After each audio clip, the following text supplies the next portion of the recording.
The ship came down hard. Metal screamed against rock. Fire burst from the engines. The world spun and twisted until everything went black. Cole woke up with blood on his face and dust in his lungs. He coughed and pushed himself up from the broken floor. Warning lights flashed red all around him. Smoke filled the air. He could hear the groans of the dying ship and the moans of his.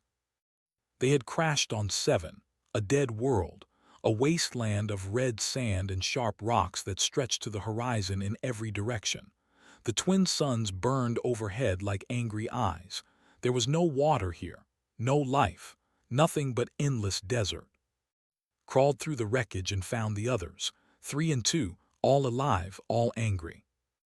There were insect-like creatures with bodies made of hard crystal. They stood on 4 thin legs and had 2 arms with sharp claws. Their eyes were like black gems that reflected no light. Was their leader. She was tall and proud and very old.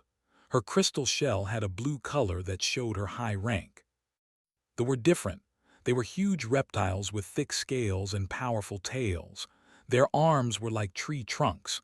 Their teeth were like knives. Was the bigger one. He had green scales covered with old battle scars. His partner was smaller but just as dangerous. Was none of these things. He was human, soft skin, no claws, no scales, no crystal armor, just a small body with clever hands and a brain that never stopped thinking. The aliens looked at him the way they always did, like he was a mistake, like he did not belong here. Clicked her mandibles in frustration.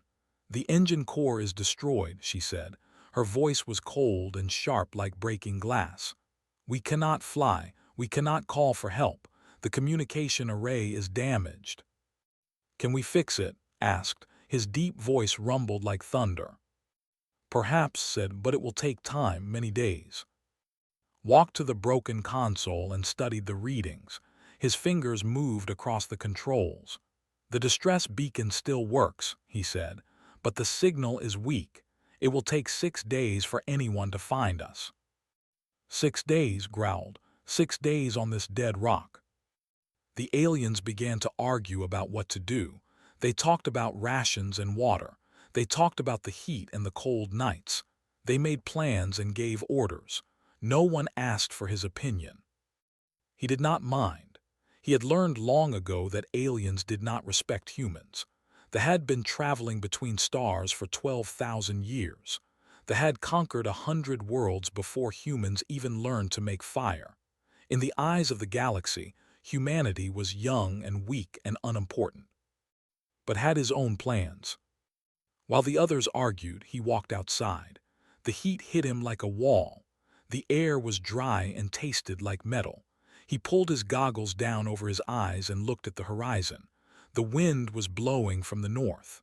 It carried fine particles of sand that sparkled in the sunlight. He did not like what he saw. Spent the next few hours collecting things.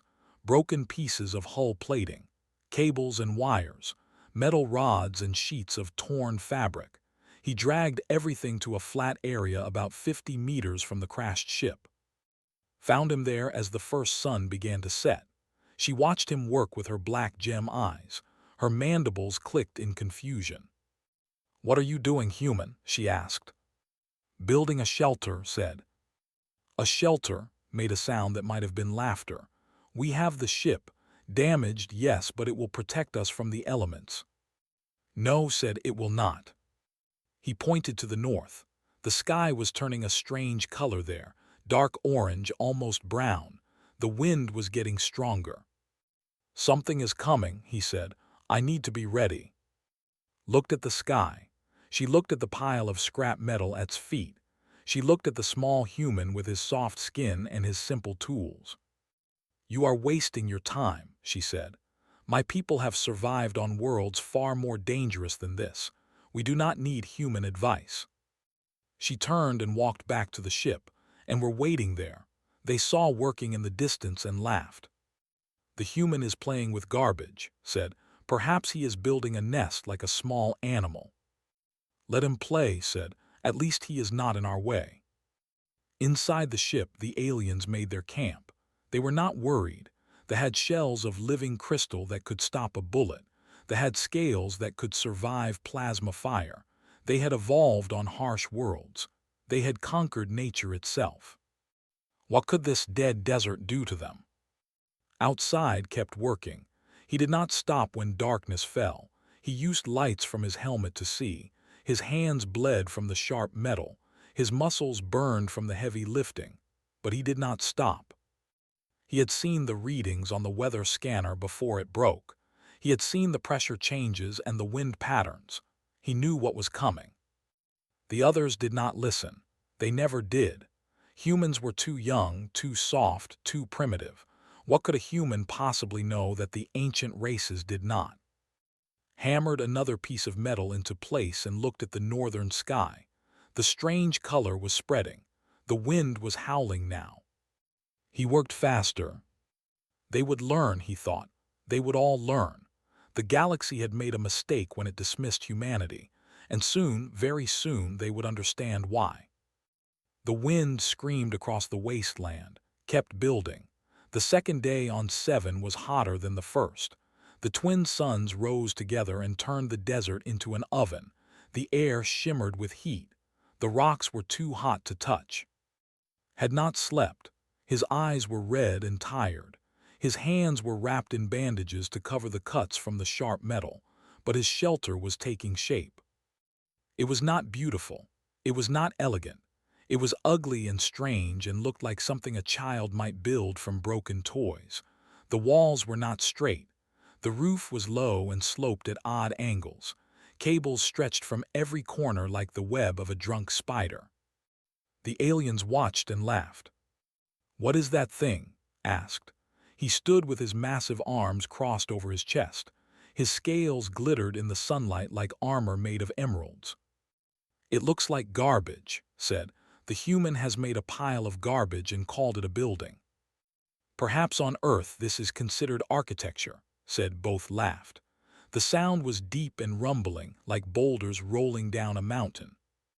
Ignored them. He was checking the portable scanner he had saved from the ship. The device was cracked and some functions were broken, but it still worked well enough to show him what he needed to see. And what he saw made his blood run cold. He found inside the crashed ship. She was organizing their supplies with the careful precision of her species. Every water container was counted. Every ration pack was listed. She moved with efficiency and purpose, her crystal body clicking softly as she worked. "Commander," said, "I need to speak with you." Did not look up. "Speak, human." "There is a storm coming. A big one.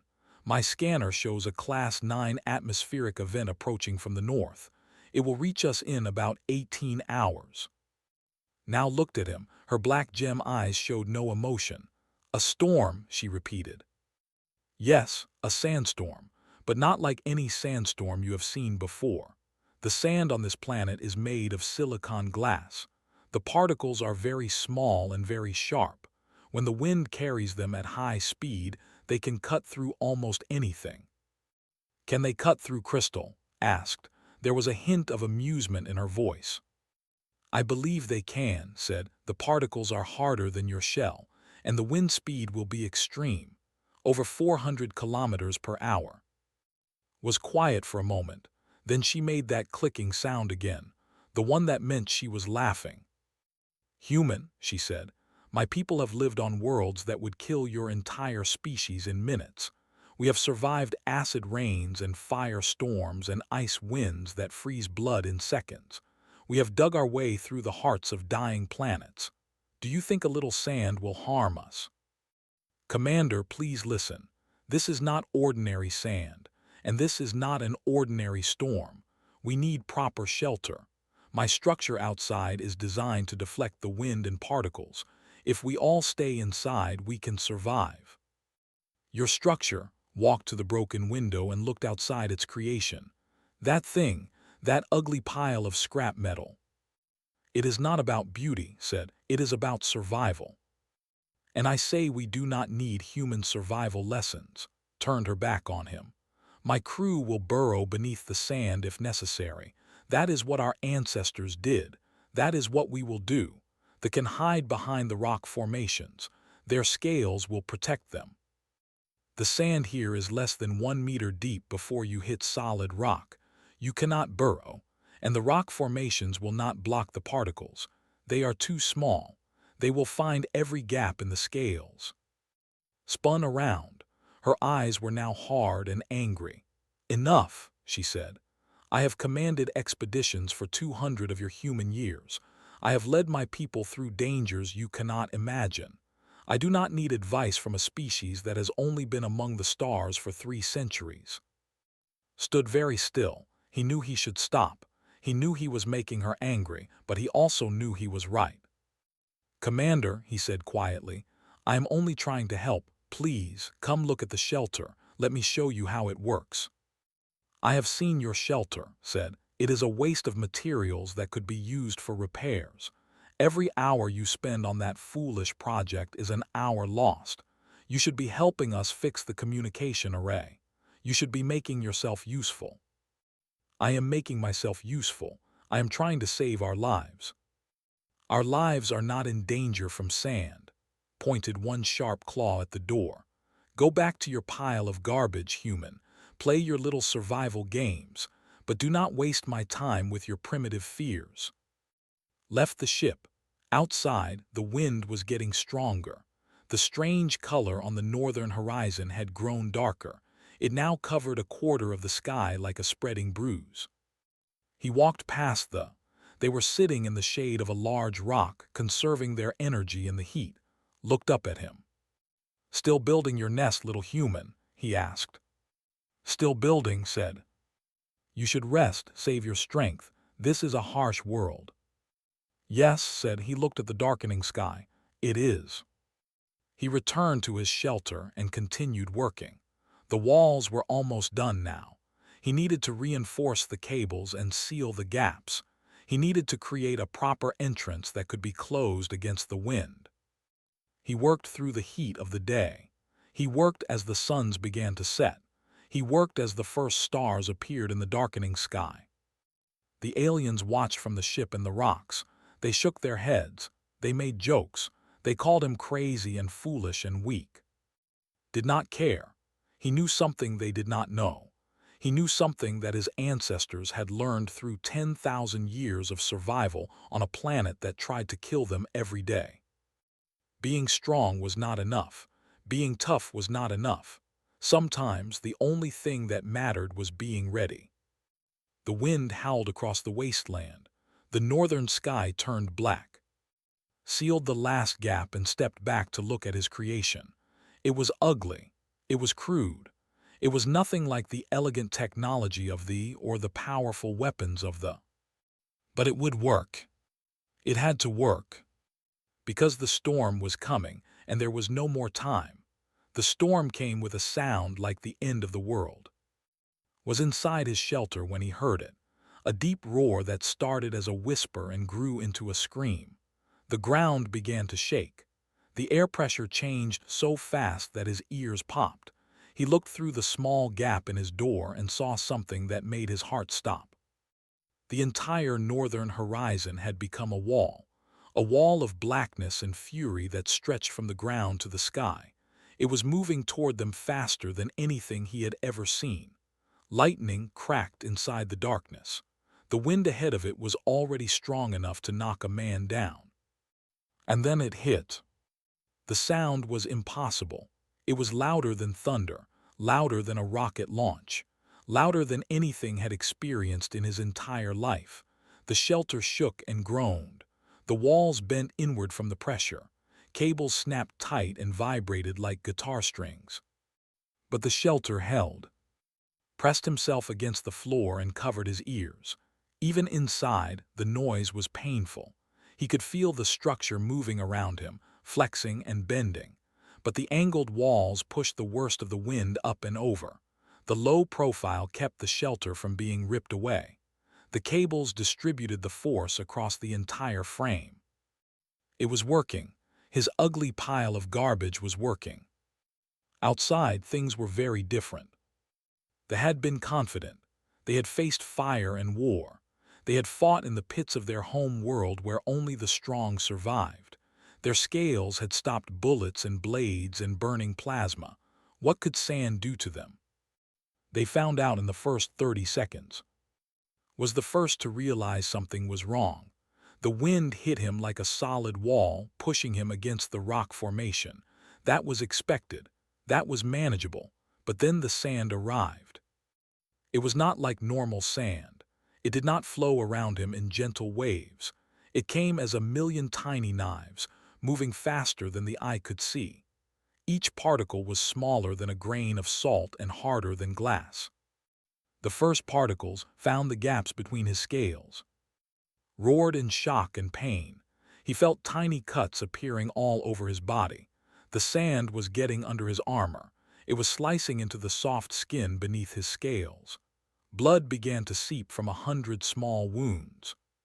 He turned to find. His partner was screaming. She had tried to cover her eyes with her hands, but the sand was cutting through the gaps in her fingers. Her beautiful green scales were turning dark with blood. Inside bellowed, "Get inside the ship." They ran. The wind tried to knock them down with every step. The sand tore at them with every second. By the time they reached the ship, they were covered in cuts and bleeding from every joint. But the ship was no better. The crash had left holes in the hull, cracks in the windows, gaps around the doors. The sand poured through every opening like water through a broken dam. Within minutes, the inside of the ship was filled with a swirling cloud of glass particles. The fared even worse. Had been confident too. Her crystal shell had protected her ancestors for thousands of generations. It was stronger than steel. It could resist extreme heat and cold and pressure. She had walked on the surface of dying stars and survived. But she had never faced anything like this. The sand particles were harder than her crystal. They were moving faster than she could believe, and they were everywhere. She felt the first impact on her right arm. A tiny crack appeared in her shell, then another, and another. She looked down in horror. Her beautiful blue crystal was shattering. Spider web lines were spreading across her armor like cracks in thin ice. The particles were breaking her apart piece by piece. "Burrow," she commanded her crew. "We must burrow." They tried. Their claws were designed for digging through solid rock.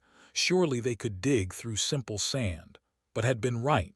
Less than a meter down, they hit solid bedrock. They could not go deeper.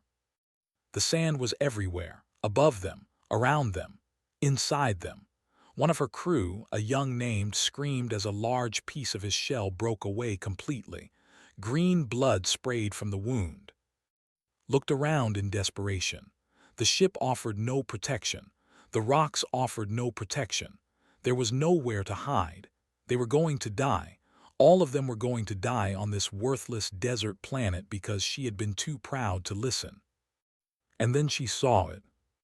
Through the chaos of the storm, through the swirling clouds of deadly glass, she saw shelter. It was shaking and bending. It looked like it might fly apart at any moment, but it was still standing. The ugly pile of garbage was still standing.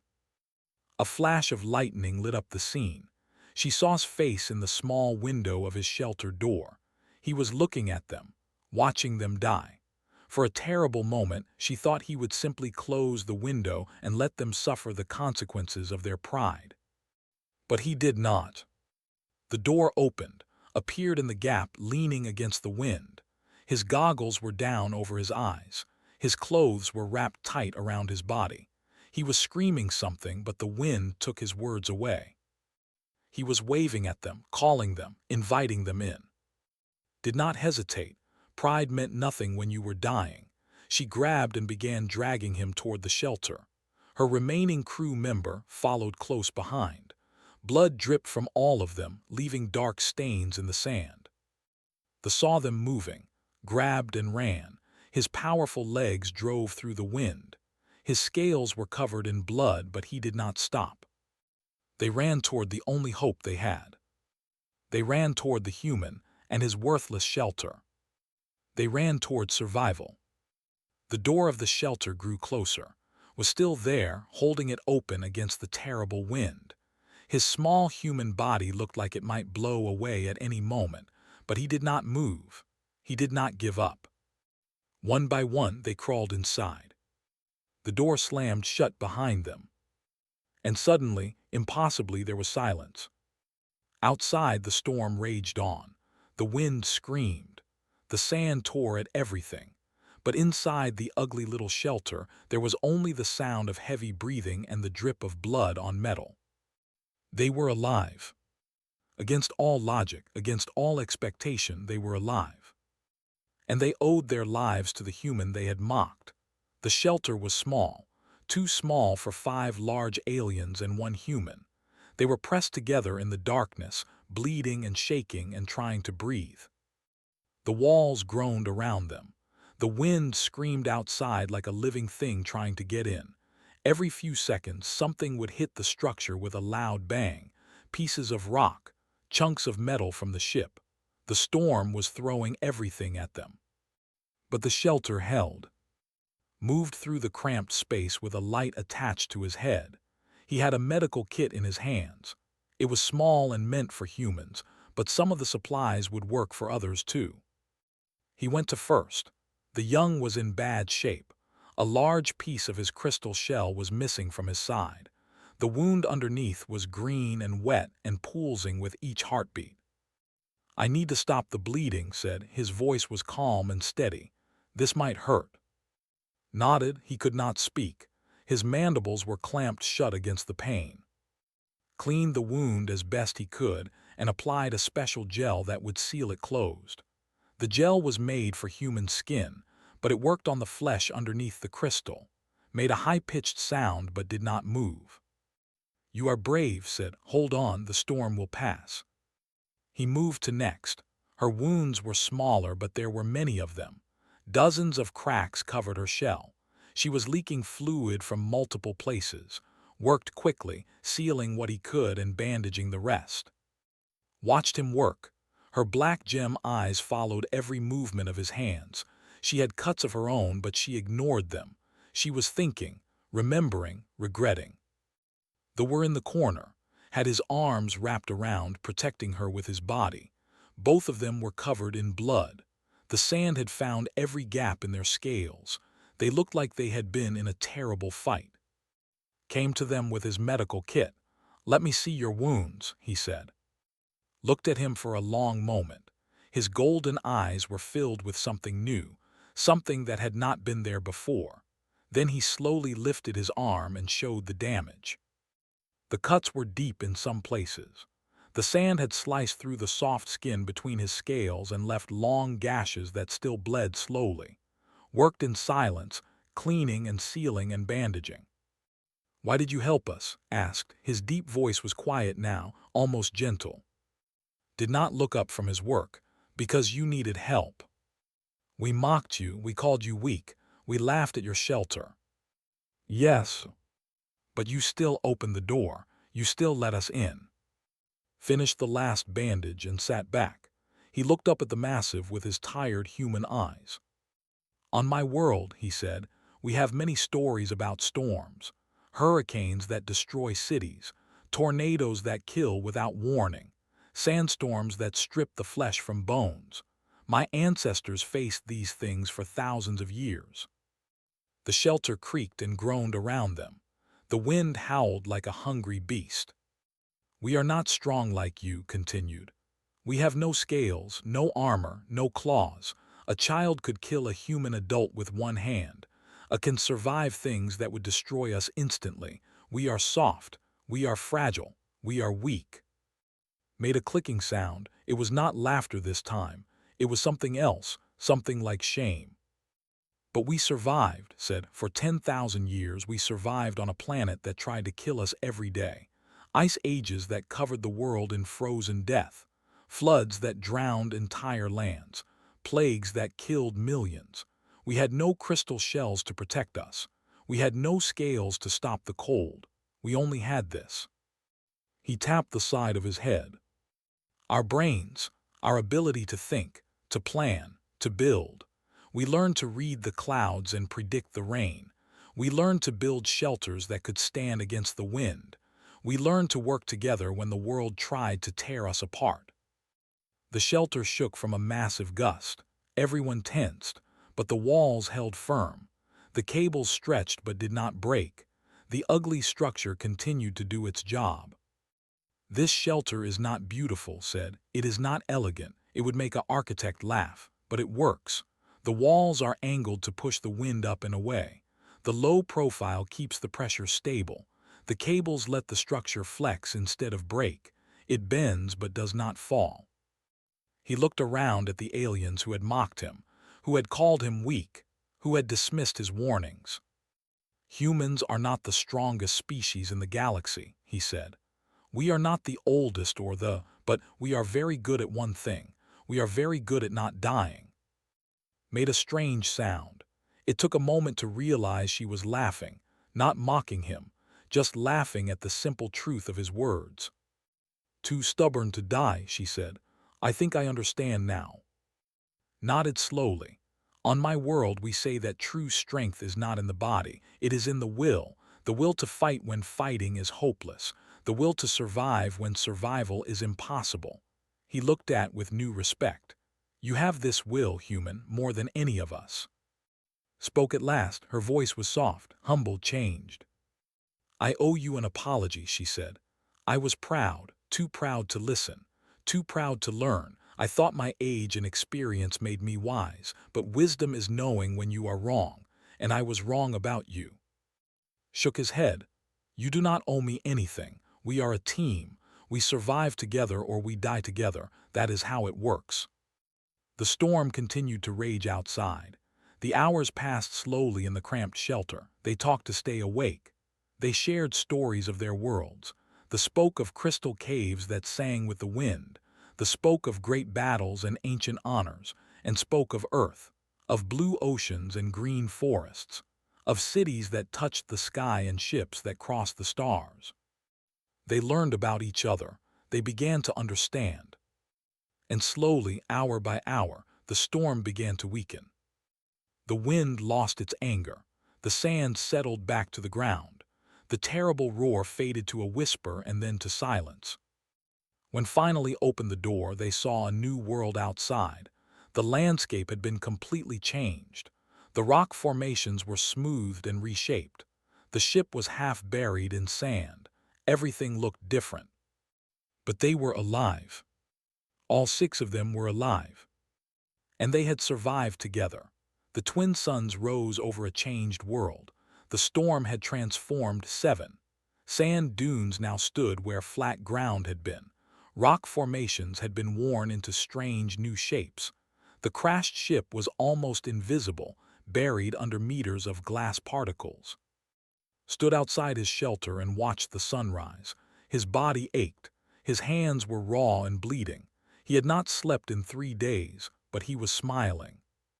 They had survived. Behind him, the aliens were slowly emerging from the shelter. They moved carefully, still healing from their wounds.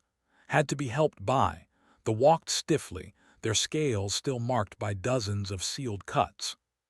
Was the last to come out. She stood in the morning light and looked at the changed landscape. Her crystal shell was covered in repair patches and healing gel. She no longer looked proud and perfect. She looked like a survivor. She walked to where stood. Her 4 legs moved slowly, carefully. When she reached him, she stopped and did something he had never seen her do before. She lowered her head. It was a deep bow, a gesture of profound respect. It was called the debt acknowledgement. It meant that one life had been saved by another. It meant that a debt existed that could never be fully repaid. "Coal of Earth," said, her voice was formal and serious. "I speak the words of my ancestors. You have given me my life when I had lost it. You have held back death when death was certain. I am bound to you by the oldest laws of my people. My life is yours. My gratitude is eternal." Did not know what to say. He had read about customs, but he had never expected to experience this. "Commander," he said quietly, "you do not need to do this. I did what anyone would do." "No," raised her head. Her black gem eyes looked directly into his. "You did what no one else could do. You saw the danger when we were blind. You prepared when we were foolish. You saved us when we had condemned ourselves. This is not a small thing. This is everything." The other gathered behind their commander. They too lowered their heads in the gesture of respect. Despite his wounds, held the bow longest of all. And came forward. They had their own traditions. Reached up and pulled one of the scales from his own chest. It came away with a small flash of pain, leaving a bare spot on his powerful body.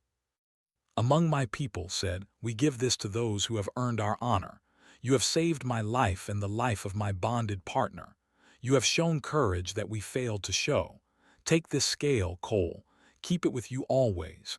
It marks you as a friend of the. Any of my people who see it will know that you are worthy of respect." He pressed the scale into his hand. It was smooth and hard and still warm from his body, closed his fingers around it carefully. "I will keep it with honor," he said. Stepped forward next. She did not remove a scale. Instead, she spoke words in the language, ancient words, words that did not understand but could feel the weight of. "She has named you," said. "In our tongue, your name now means he who stands against the storm. It is a warrior's name. You have earned it." The morning grew brighter. The crew began the work of digging out the ship and repairing the communication array. It was slow work made harder by their injuries, but they worked together now. No one mocked anyone. No one laughed at human ideas. When suggested a way to use the shelter materials to create a sand-clearing tool, they listened. When he designed a filter to protect the repaired equipment from dust, they built it. His ideas were no longer dismissed. They were valued. On the fourth day after the storm, the communication array came back online. The distress signal went out. 2 days later, a rescue ship appeared in the sky. The crew of the rescue vessel was surprised by what they found. They had expected to recover bodies. Instead, they found 6 survivors gathered around a strange structure made of scrap metal and cables. "What is that thing?" asked the rescue captain, pointing at the shelter. "That," said, "is why we are alive." The journey back to civilized space took several weeks. During that time, became something of a celebrity among the crew. Everyone wanted to hear the story of how a single human had saved an entire expedition with nothing but garbage and determination. Did not enjoy the attention. He was quiet and modest and preferred to spend his time reading or looking at the stars. But he could not escape the questions, and he could not escape the way the aliens looked at him now. It was different. The contempt was gone, the dismissal was gone, in its place was something new, curiosity, respect, even a little awe. When they finally reached the main station, had one more task to complete. She went to the Galactic Survey Commission and filed her official report. It was a long document, full of technical details about the crash and the storm and the rescue. But at the end, she added a personal note. It was unusual for a commander to add personal comments. It was even more unusual for it to praise another species so openly. The note read, "I must recommend that all future expeditions include human engineers. Their methods are strange, their technology is primitive, their shelters are ugly. But when the storm comes, when all hope seems lost, when the ancient races find themselves helpless against the fury of an unknown world, you want a human at your side. They are small. They are soft. They are young among the stars, but they are survivors. They are problem solvers. They are stubborn beyond belief. And they will find a way to keep you alive when you have already given up." The report was filed. The mission was closed. The crew went their separate ways. But the story spread. It traveled from station to station, from world to world, from species to species. The tale of the human who saved the proud aliens from the glass storm. The tale of the ugly shelter that stood when everything else fell. And slowly across the galaxy, things began to change. Humans were still young. Humans were still soft. Humans were still primitive compared to the ancient races. But they were no longer dismissed. They were no longer mocked. They were no longer the weakest link, because the galaxy had learned what Earth had always known.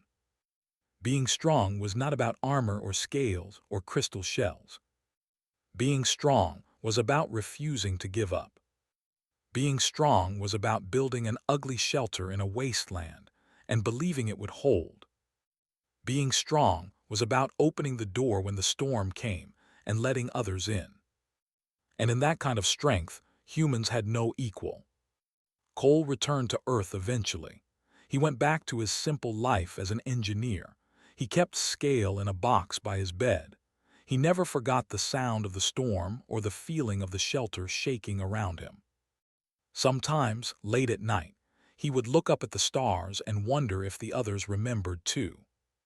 They did. They always would.